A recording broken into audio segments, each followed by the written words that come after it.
రీసెంట్గా అశ్విన్ ఉపాధ్యాయ అనే ఆయన సుప్రీంకోర్టులో ఒక ఇంట్రెస్టింగ్ పిటిషన్ వేసింది అనమాట. అదేంటంటే డీక్రిమినలైజేషన్ ఆఫ్ పాలిటిక్స్, రాజకీయాల్లోకి క్రిమినల్ నేపథ్యం ఉన్న వాళ్ళు రాకుండా చేయాలన్నది ఆ పిటిషన్ ఉద్దేశం అనమాట.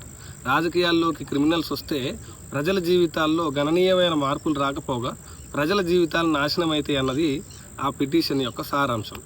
భారతదేశంలో క్రిమినల్ పాలిటిక్స్ గురించి గతంలో లా కమిషన్ కూడా చాలాసార్లు హెచ్చరించి ఉన్నది. ఎందుకంటే ప్రజల జీవితాలని నిర్ణయించే ఒక కీలకమైన నిర్ణయాలు తీసుకునే పొజిషన్లో పొలిటీషియన్స్ ఉంటారు కాబట్టి పొలిటీషియన్స్కి క్లీన్ ఇమేజ్ ఉండాలన్నది లా కమిషన్ రికమెండేషన్స్ అనమాట. క్రిమినలైజేషన్ ఆఫ్ పాలిటిక్స్ గురించి రిప్రజెంటేషన్ ఆఫ్ పీపుల్స్ యాక్ట్ కానీ, సుప్రీంకోర్టు జడ్జిమెంట్లు కానీ, లా కమిషన్ రికమెండేషన్స్ కానీ ఇట్లా చాలా ఉన్నాయి. ఫస్ట్ వీటి గురించి తెలుసుకొని రాజకీయాల్లో క్రిమినల్స్ ఉంటే ఏం జరుగుతుందో తర్వాత మాట్లాడుకుందాం సెకండ్ హాఫ్లో. ఫస్ట్ రిప్రజెంటేషన్ ఆఫ్ పీపుల్స్ యాక్ట్లో section 8 subsection 1 severe criminal cases, rape కానీ, మర్డర్ కానీ, కిడ్నాప్ కానీ ఇలాంటి కేసుల్లో జైలుకి వెళ్ళి జైలు శిక్ష అనుభవించిన వాళ్ళకి జీవితాంతం ఎన్నికల్లో పోటీ చేసే అవకాశం లేదు. అదే రిప్రజెంటేషన్ ఆఫ్ పీపుల్స్ యాక్ట్లో సెక్షన్ 62 సబ్సెక్షన్ 5 ఏం చెప్తా ఉందంటే ఎన్నికల్లో పోటీ చేసి ప్రజాప్రతినిధులుగా అయ్యి ఒకసారి మళ్ళీ క్రిమినల్ కేసుల మీద జైలుకి వెళ్తే కనుక మళ్ళీ ఎన్నికల ప్రాసెస్లో వాళ్ళకి ఓటు వేసే హక్కు కానీ, ఎన్నికల ప్రక్రియలో ఉండే హక్కు కానీ లేదని సెక్షన్ 62 సబ్సెక్షన్ 5 చెప్తా ఉందన్నమాట. ఇదే విషయాన్ని 2004లో పట్నా హైకోర్టు కూడా చెప్పింది. పట్నా హైకోర్టు ఇంకో మాట కూడా అన్నది, ఒకసారి జైలుకి వెళ్ళిన ప్రజాప్రతినిధికి ఎన్నికల ప్రక్రియలో పాల్గొనే నైతిక అర్హత ఉండదు, కాబట్టి క్రిమినలైజేషన్ ఆఫ్ పాలిటిక్స్ అనేది వీ విల్ నాట్ యాక్సెప్ట్ అని పట్నా హైకోర్టు చెప్పింది. పట్నా హైకోర్టు చెప్పిన విషయాన్నే 2013లో central election commission versus Jan Chowkidar కేసులో సుప్రీంకోర్టు కూడా ఈ విషయాన్ని సమర్థించిందనమాట. 2002లో జరిగినటువంటి ఒక సుప్రీంకోర్టు తీర్పుని మనం ఖచ్చితంగా గుర్తు చేసుకోవాలి ఇప్పుడు.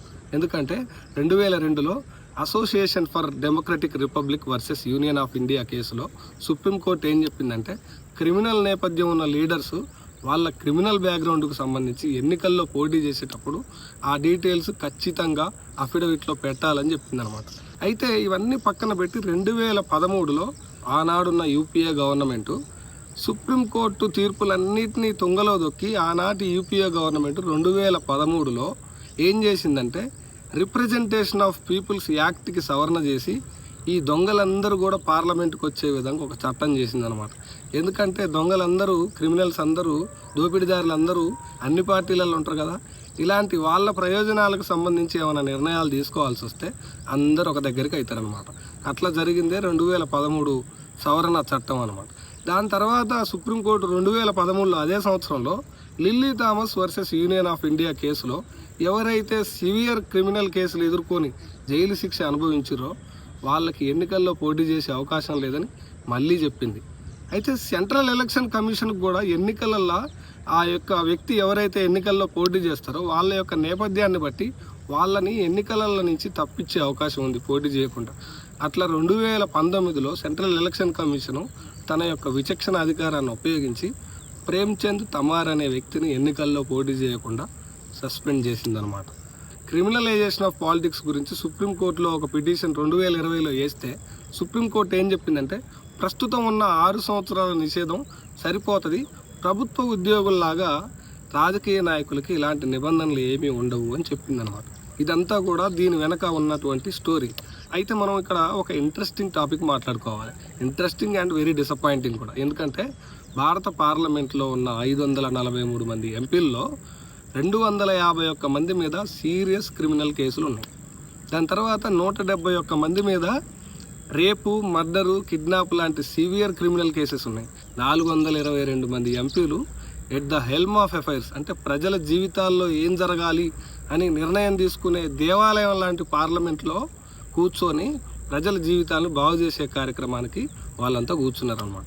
ఇంకొక ఇంట్రెస్టింగ్ అండ్ డిసప్పాయింటింగ్ థింగ్ ఏంటంటే క్రిమినల్ నేపథ్యం ఉన్న ఎంపీలు గెలవడానికి 15% ఛాన్సులు ఉంటే క్లీన్ బ్యాక్గ్రౌండ్ ఉన్న వాళ్ళు గెలవడానికి 4% ఛాన్సులు ఉన్నాయి. అంటే ఎంత డేంజరస్ జోన్లో మనం ఉన్నామన్నది ఇక్కడ మనం అర్థం చేసుకోవచ్చు. లా కమిషన్ చెప్తుంది అన్నాం కదా, ఎప్పటి నుంచో గత 2 దశాబ్దాలుగా డీక్రిమినలైజేషన్ ఆఫ్ పాలిటిక్స్ గురించి మాట్లాడుతుందని. అయితే ఇప్పుడు డీక్రిమినలైజేషన్ ఆఫ్ పాలిటిక్స్ గురించి మనం ఇంతసేపు మాట్లాడుకున్నాం కదా, క్రిమినల్స్, దొంగలు, దోపిడీదారులు చట్టసభల్లో కూర్చుంటే ఏం జరుగుతుందో ఒకసారి చూద్దాం.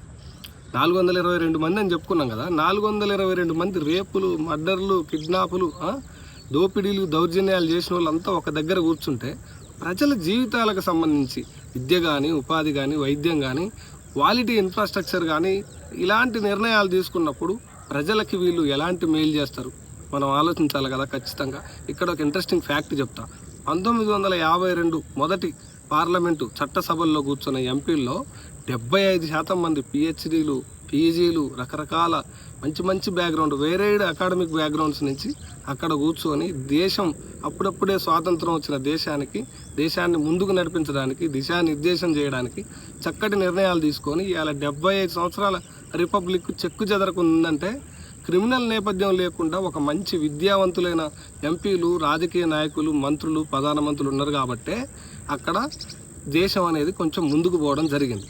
ఇప్పుడున్న ఎంపీలో 422 మంది అంటే ఒక ఎంపీ మీదనే మర్డర్ కేసో లేకపోతే ఒక రేప్ కేసో ఉంటే ఆ నియోజకవర్గంలో ఒక మహిళ మీద ఏదైనా దౌర్జన్యం జరిగితే ఆ ఎంపీ ఎట్లా రియాక్ట్ అవుతాడు? ఖచ్చితంగా పాజిటివ్గా కాదు, నెగిటివ్గా రియాక్ట్ అవుతాడు. అలాంటి వ్యక్తులు చట్టసభలలో కూర్చొని ఉన్నారనమాట. At the helm of affairs అంటే ప్రజల జీవితాల్లో మార్పులు తీసుకొచ్చే కార్యక్రమంలో, ఒక పవిత్రమైన కార్యక్రమంలో దుర్మార్గులు, దొంగలు, రౌడీలు కూర్చొని ఉన్నారనమాట. ఒక ప్రభుత్వ ఉద్యోగం రావాలంటే 5-6 ఏళ్ళు కష్టపడి చదవాలి, రూమ్లలో ఉండాలి.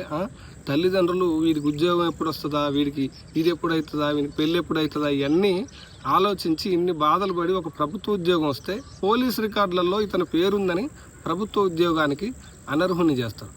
రేప్ కేసులు, మర్డర్ కేసులు, కిడ్నాప్ కేసులు ఉన్న ఎంపీలు మన జీవితాలను మార్చే కార్యక్రమం పెట్టుకున్నారన్నమాట. అంటే క్రిమినలైజేషన్ ఆఫ్ పాలిటిక్స్ అనేది ఇది ఒక్కటే కాదు. ఇప్పుడు రాజకీయ నాయకులకు ఖచ్చితంగా ఒక అర్హత ఉండాలి. అంటే ఆ రాజకీయ నాయకుడి మీద అసలు ఒక్కసారి క్రిమినల్ కేసులు కనుక నమోదైతే, ప్రూవ్ అయితే అతను ఖచ్చితంగా లైఫ్ లాంగ్ ఎన్నికల్లో పోటీ చేయకుండా నిషేధించే కార్యక్రమం చేయాలి. ఆ పరిస్థితి ఉందా? దేశంలో టాప్ పొలిటికల్ ఫిగర్స్ మత కల్లోహాల్లో, పోలీస్ ఆఫీసర్లను చంపిన కేసులో, మర్డర్ కేసులలో వినేష్ పోగట్ అనే అమ్మాయిని అత్యంత కిరాతకంగా ఇబ్బంది పెట్టిన ఒక ఎంపీని ఇప్పుడు అధికారంలో ఉన్న కేంద్ర ప్రభుత్వం అడ్డంగా వెనకేసుకొని వచ్చింది. మనందరం చూసే ఉన్నాం అన్నమాట. డీక్రిమినలైజేషన్ ఆఫ్ పాలిటిక్స్ గురించి మీ యొక్క అభిప్రాయాలు ఏందో కామెంట్ సెక్షన్లో పెట్టండి. ఇలాంటి ఫ్రెష్ టాపిక్స్ అన్నీ నేను మాట్లాడాలంటే సజెషన్స్ ఇవ్వండి. అట్లనే సబ్స్క్రైబ్ చేస్తేనే నాకు ఒక బూస్టింగ్ లాగా ఉంటుంది అన్నమాట. Thank you so much.